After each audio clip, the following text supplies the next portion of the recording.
আজকে ভাগ্নি জামাইয়ের জন্মদিন ছিল, সে উপলক্ষে কি সারপ্রাইজ ছিল সেটা দেখবেন। আসসালামু আলাইকুম, আপনারা সবাই কেমন আছেন? আলহামদুলিল্লাহ, আমি ভালো আছি। আমি একটা চিকেন রান্না করব, যেমন তার জন্য আমি এখানে প্যানে তেল দিলাম, তারপরে গরম মশলা, পেঁয়াজটা যখন একটু ভাজা ভাজা হবে তখন পেঁয়াজ বাটাটা দিয়ে দেব। পেঁয়াজ বাটাটা দিয়ে আর একটু ভাজা ভাজা করব, করার পর আমি এখানে মশলা অ্যাড করব।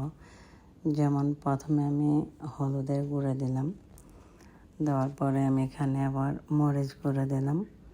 তো এটা একটু নাড়াচাড়া দিয়ে পরে আমি আদা বাটাটা দিলাম। আদা বাটা দিয়ে আমি এটা কষাবো ভালো করে। এই তো এটা কষানো হয়ে গেলে আর একটু পানি দেব, পানি দিয়ে মশলাটা আর একটু ভালো করে কষাবো।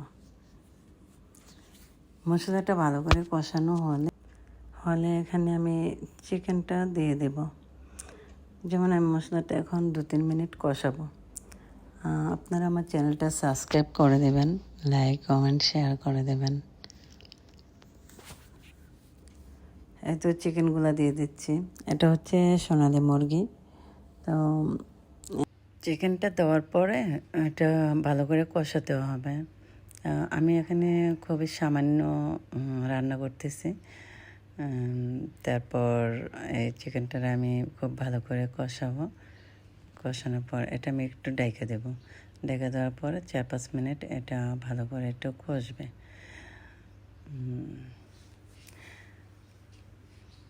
তো একটু কষে গেছে, তো এখানে আমি লবণ দিয়ে দিলাম। আমার চ্যানেলটা সবাই সাবস্ক্রাইব করে দেবেন যারা এখনও সাবস্ক্রাইব করেননি, আর লাইক কমেন্ট শেয়ার করে দেবেন। এখানে আমার চিকেনটা বেশ কিছু কষানো হয়ে গেছে, তো আমি এখানে সামান্য টক দই দিব। টক দইটা দেওয়ার পরে আমি আর একটু কষাবো। তারপরে এখানে আমি চিকেনের জন্য একটা চিকেন মশলা দেওয়া, আর এখানে আমি প্রথমে টক দই দিয়ে দিলাম একটু টমেটো সস। এটা দিয়ে একটু নাড়াচাড়া করে তারপরে আমি এখানে চিকেনের মশলাটা দিয়ে দিলাম, গুঁড়া মশলা যেটা, ওটা দিয়ে দিলাম। দেওয়ার পরে এটা আরেকটু কষাবো। আরেকটু কষানো হলে তারপর আমি পানি দিয়ে দেব। পানি দিয়ে এটা আমি ভালো করে রান্না করব। তো চিকেনটা আমার রান্না শেষ পর্যায়ে যখন চলে আসবে, আমি এর ভিতরে কিছু ভর্তা আইটেম বানাইছি। বেশ অনেক দিন পর কয়েক রকমের ভর্তা বানালাম, কয়েক রকম বলতে 2 রকমের ভর্তা বানালাম। তো অনেক দিন পর আমি আসলে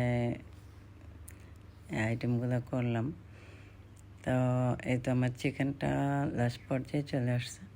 তো আমার চিকেনটা রান্না প্রায় শেষ হয়ে গেছে, আমার চিকেন হয়ে গেছে। তো এখানে আমি চিকেনটা হয়ে গেছে, নামিয়ে ফেলছি। তো এই তো এখানে আমি খাবারটা টেবিলে দিয়ে দিলাম। এখানে আমার ভাত ছিল, চিকেন বোনা, তারপর এখানে মাছ দিয়ে, সিম দিয়ে, আলু দিয়ে রান্না করলাম। এটা কাঁঠাল বিচির ভর্তা, তারপর এটা হচ্ছে কচু শাক, আর এটা হচ্ছে চেপা শুটকি ভর্তা। তো এই তো আমার রান্নার আইটেমগুলো। আর এখানে হচ্ছে যেটা প্রথমেই বলছি আপনাদের, যে ভাগ্নি জামাইকে সারপ্রাইজ দেওয়া হয়েছে, সেটা হচ্ছে ভাগ্নি তার হাজব্যান্ডের জন্মদিন ছিল। জন্মদিন উপলক্ষে এই তো আমরা একটা রেস্টুরেন্টে যাইয়া তাকে সারপ্রাইজ দিয়েছে। এখানে ঘরে ছিল, আইফোন ছিল, তো কেক টেক নিয়ে আমরা সবাই এখানে উপস্থিত ছিলাম। তো জামাই জানতো না, পুরাটাই সারপ্রাইজ। তো আপনাদের কেমন লাগলো এটা বলবেন। আর এখানে আমরা বিকালবেলা সন্ধ্যার পর আর কি বেশ নাস্তা টাস্তা করে তারপর ওখান থেকে আসলাম। এই তো আমাদের এই খাবারগুলো ছিল গ্রিল, তারপর নান, চাপ, এই তো সামান্য কিছু নাস্তা করে তারপর আমরা এখান থেকে চলে আসলাম। আমার ব্লগটা কেমন লাগলো আপনারা বলবেন, আর সবাই ভালো থাকবেন। আল্লাহ হাফেজ।